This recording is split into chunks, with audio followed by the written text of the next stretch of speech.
America అధ్యక్ష ఎన్నికల్లో రెండు ప్రధాన పార్టీల అభ్యర్థుల మధ్య తొలి ముఖాముఖి పోరు తర్వాత ప్రజాదరణలో డెమోక్రాట్ హిల్లరీ క్లింటన్ తిరిగి పుంజుకున్నారు. రిపబ్లికన్ పార్టీ అభ్యర్థి డొనాల్డ్ ట్రంప్ కన్నా హిల్లరీ 4 పాయింట్ల ఆధిక్యంలో ఉన్నారని CBS news, the New York times నిర్వహించిన సర్వేలో తేలింది.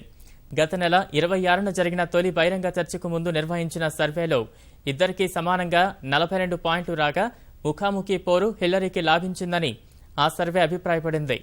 అమెరికాలోని అర్హులైన ఓటర్లలో 45% మంది హిల్లరీకి మద్దతు తెలపగా 41% మంది ట్రంప్కు అండగా నిలిచినట్లు CBS news, the New York times సర్వేలో వెల్లడైంది.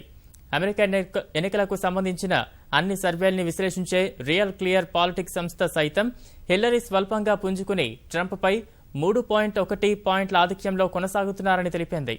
తుది ఎన్నికల ఫలితాన్ని ప్రభావితం చేయగల 4 రాష్ట్రాల్లో 3 హిల్లరీనే ఆధిక్యంలో ఉన్నారని క్విన్నిపియాక్ విశ్వవిద్యాలయం సర్వేలో తేలింది.